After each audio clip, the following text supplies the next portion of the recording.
आप देख रहे हैं नेट्रिक न्यूज, साहस सच कहने का। मीटू अभियान यानी यौन उत्पीड़न के खिलाफ एक अभियान, जिसके जरिए देश में बॉलीवुड से लेकर तमाम राजनेता और मीडिया के कई ऐसे चेहरों से नकाब उठ रहा है जो अपनी अपनी दुनिया में किसी हीरो से कम नहीं है। दुनिया के सामने तो ये अपनी पाक साफ इमेज बनाकर किसी नायक, किसी हीरो वाली जैसी छवि बनाकर बड़े ही रुआब के साथ शानदार और आलीशान जिंदगी गुजार रहे हैं। लेकिन उनकी शानदार जिंदगी की कुछ काली रातों की सच्चाई ऐसी भी है जिसने अब तक न जाने कितनी महिलाओं की आबरू के साथ खिलवाड़ किया है। हिंदुस्तान में बॉलीवुड से उठी मीटू की चिंगारी अब देश की उन महिलाओं को हिम्मत दे रही है जिनके साथ जिंदगी के किसी भी उम्र में किसी ने भी कुछ गलत किया है। मीटू की वजह से अब तक कई ऐसे चेहरे बेनकाब हो चुके हैं जिनके बारे में हम और आप कुछ और ही जानते थे। मीटू कैंपेन के बाद यह कहना गलत नहीं होगा कि क्या बॉलीवुड, क्या राजनीति, हमाम में तो अब हर कोई नंगा नजर आ रहा है। तो आइए देखते हैं उन महान भावों की करतूतों के ऊपर एक खास रिपोर्ट जिसे मीटू अभियान ने दुनिया के सामने बेनकाब किया है। बड़े नाम और दर्शन छोटे, नायक ही है विलेन। हर आदमी में छिपे होते हैं 10-20 आदमी। जब भी किसी को देखना, बार बार देखना। निदा फाजली के लिखे ये शेर महज शायरी के अल्फाज नहीं है, बल्कि हमारे समाज की वो हकीकत है जहां इंसान एक साथ कई चेहरे लेकर घूमता है, जहां दुनिया के सामने उसका सिर्फ नकली चेहरा सामने आता है, जो दुनिया के सामने किसी रोल मॉडल की तरह पेश आता है, लेकिन उसके अंदर एक ऐसा रावण छिपा है जो अपनी पोजीशन, अपनी ताकत का गलत इस्तेमाल कर न सिर्फ अपने साथ काम करने वाली महिलाओं के जज्बात के साथ खेलता है, बल्कि उनकी इज्जत आबरू पर भी गिद्ध की तरह नजर गड़ाए रखता है और जैसे ही मौका मिला उसे नोचने की कोशिश भी करता है। लेकिन अब मीटू अभियान ने उन चेहरों को बेनकाब करना शुरू कर दिया है जो अपनी फील्ड के हीरो बनते फिरते हैं। तो आइए एक एक कर जानते हैं कि वो कौन है मीटू के विलेन और उन पर क्या आरोप लग रहा है। नाना पाटेकर। हिंदुस्तान में मीटू कैंपेन का आगाज बॉलीवुड में हुआ, जहां नाना पाटेकर पर तनुश्री दत्ता ने आरोप लगाकर सनसनी मचा दी। तनुश्री ने आरोप लगाया कि साल 2008 में फिल्म हॉर्न ओके प्लीज की शूटिंग के दौरान नाना ने उन्हें गलत ढंग से छुआ और जब तनुश्री ने इसका विरोध किया और शूटिंग छोड़कर जाने लगी, तब नाना पाटेकर के इशारे पर मनसे के गुंडों ने उन पर हमला कर दिया। हालांकि तनुश्री के इन आरोपों पर नाना ने उन्हें लीगल नोटिस भेज दिया। नाना के नाम के बाद बॉलीवुड से उठी यह चिंगारी बॉलीवुड में आग के शोले की तरह भड़क उठी और फिर एक एक कर कई नाम सामने आने लगे। मीटू में दूसरा नाम आया विवेक अग्निहोत्री का। तनुश्री ने डायरेक्टर विवेक अग्निहोत्री पर भी यौन शोषण का आरोप लगाया।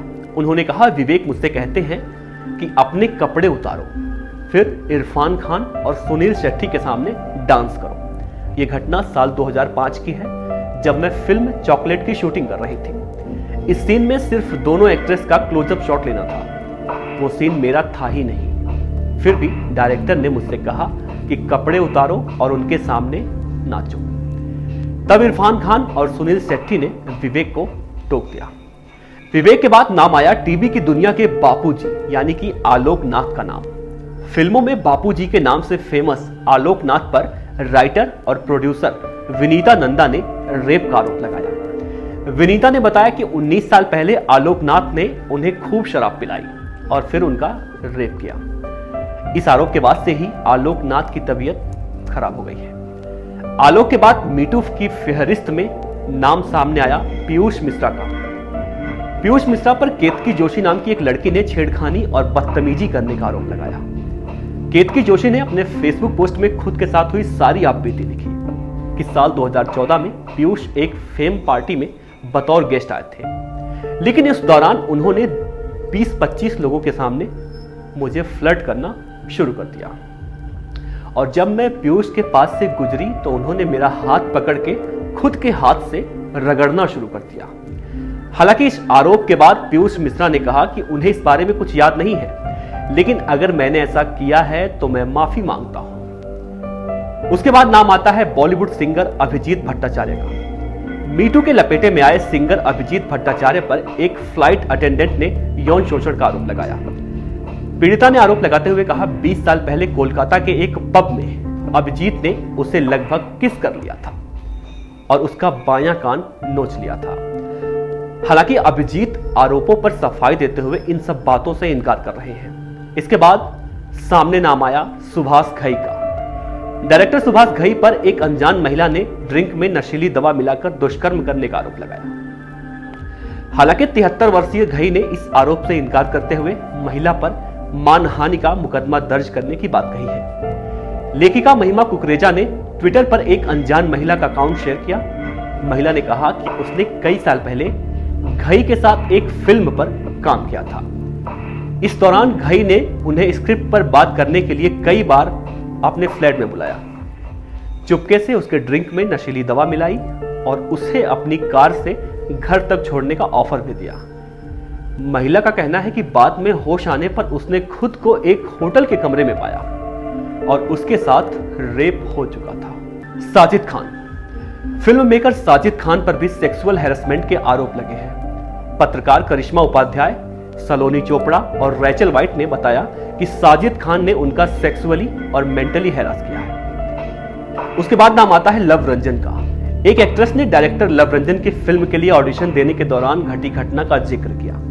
महिला ने आरोप लगाया कि लव साल 2010 में फिल्म की कास्टिंग के दौरान उनसे कहा था कि वो कपड़े उतार कर दिखाएं कि वो ब्रा और पैंटी में कैसे दिखेंगी।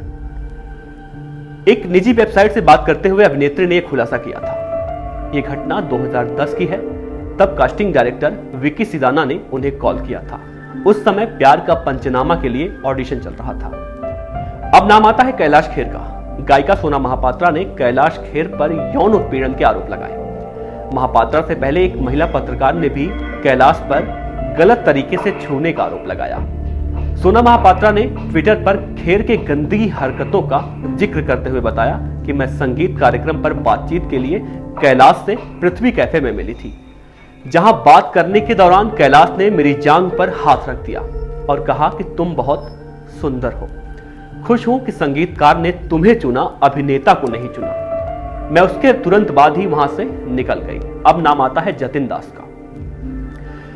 बॉलीवुड अदाकारा नंदिता दास के पिता और पद्म भूषण से सम्मानित जतिन दास पर संरक्षणवादी कार्यकर्ता निशा बोरा ने यौन उत्पीड़न का आरोप लगाया। बोरा ने कहा कि जतिन ने अपनी खिड़की गांव स्थित स्टूडियो में 2004 में उनका यौन उत्पीड़न किया था।